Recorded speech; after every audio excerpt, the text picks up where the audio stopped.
দয়া করেছেন যে আল্লাহ এই ক্ষমতার লোভের পরিণাম কি হয় বাংলাদেশের মানুষকে আল্লাহ পাক চাক্ষুষ দেখায় দিলেন। এই পরিণাম হওয়ার কথা ছিল না।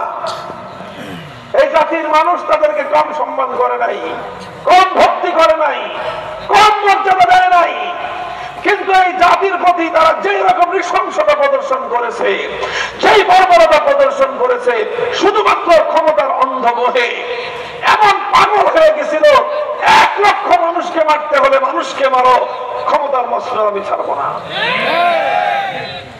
বলেন মনোভাবটা এমন ছিল না?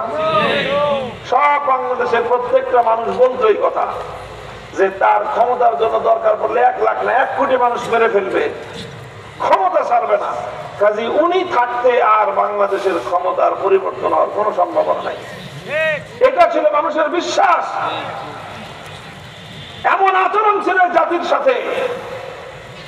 আল্লাহর মেহেরবানি, আল্লাহ পাক রব্বুল আলামিন সেই জগৎকাল পাথরের মতো হিংস্র বর্বর হায়েনাকে আল্লাহ আমাদের বুকের উপর থেকে অপসারণ করে দিয়েছেন।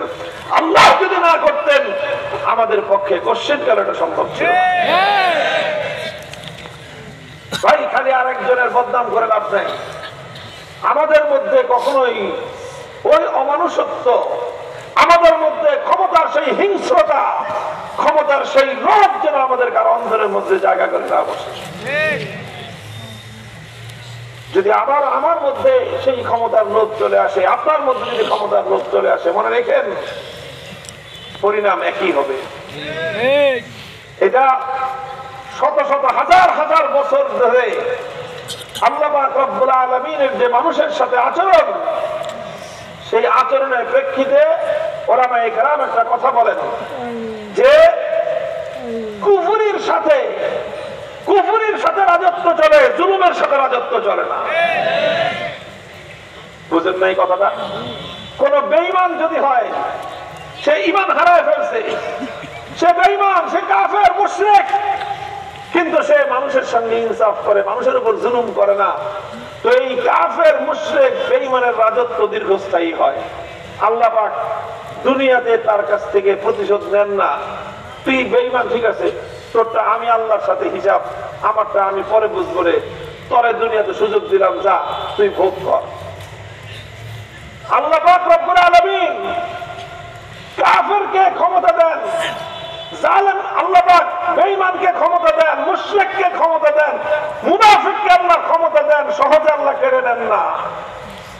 কিন্তু কাউকে আল্লাহ ক্ষমতা দেওয়ার পর সে যদি জালেম হয়ে উঠে, সে যদি অত্যাচারী হয়ে উঠে, ইতিহাস বলে জুলুমের সাথে ক্ষমতা বেশি দীর্ঘস্থায়ী হয় না। এই জন্য কারো যদি দীর্ঘদিন ক্ষমতা চালাইতে মনে চায়, তাহলে খবরদার জুলুমের পথ বেছে নেন না। জুলুমের পথ বেছে নিয়ে ছিদ্র পথ বন্ধ করবেন, যে আগের বেলায় কেমনে পতন হয়েছে আমি ওই সব রাস্তা বন্ধ করব। করেন, সব রাস্তা বন্ধ করেন। উনিও রাস্তা কম বন্ধ করেন, সব রাস্তা বন্ধ করেছিলেন তিনি। গোটা প্রশাসন সব তার কেনা গোলাম আর বান্দি দিয়ে ভরে ফেলেছিলেন। বলে নাই বলেন তো? খালি প্রশাসন, গোটা রাষ্ট্রযন্ত্রের প্রত্যেকটা প্রতিষ্ঠানে তার কেনা গোলাম এবং তার চাকরের মতো লোকজনকে দিয়ে গোটা রাষ্ট্র প্রশাসন সব ভরে ফেলেছিল। আর এরপরে তার এই পোষা গুন্ডা বাহিনী তো ছিলই, হেলমেট বাহিনী, হাতুড়ি বাহিনী, যা যা যত ধরনের বাহিনী তো ছিলই। কোন রাস্তা সে খোলা রাখে নাই, সমস্ত ছিদ্র পথ বন্ধ করে দিছিল। ফাতাহুমুল্লাহু মিন হাইসু লাম ইয়াহতাসিবু, ফাতাহুমুল্লাহু মিন হাইসু লাম ইয়াহতাসিবু।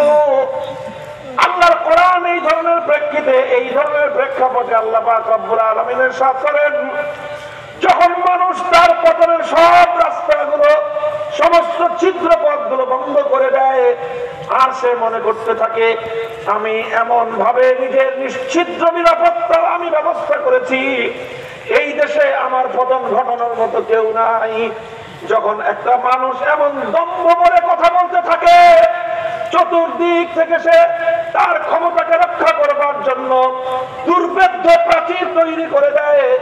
জমিন থেকে কোথাও তার উপর আক্রমণ করার মতো কেউ নাই, তার ক্ষমতার মসনদ টেনে নেওয়ার মতো কোন রাস্তা সে খোলা রাখে নাই।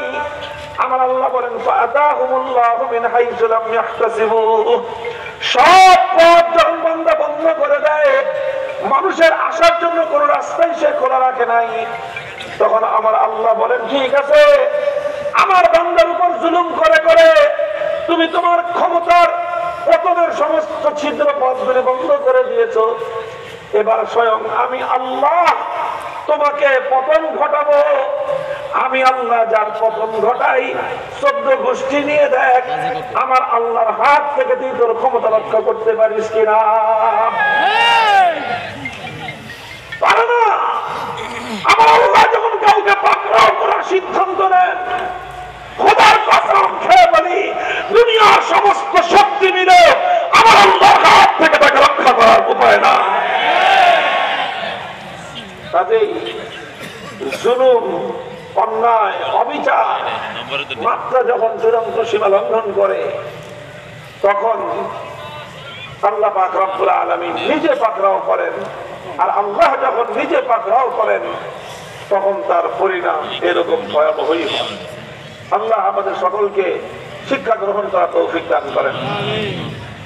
মুহতারাম হাজিরিন, আমি একটা কথা বললাম, একটা কথার অর্ধেক বললাম যে লোভ, এটা যদি দুনিয়ার সম্পদের লোভ হয় এটা খুব খারাপ জিনিস, দুনিয়ার ক্ষমতার লোভ হয় এটা খুব খারাপ জিনিস। ক্ষমতার লোভ, সম্পদের লোভ মানুষকে ধ্বংস করে ছেড়ে দেয়। সম্পদ খারাপ জিনিস না,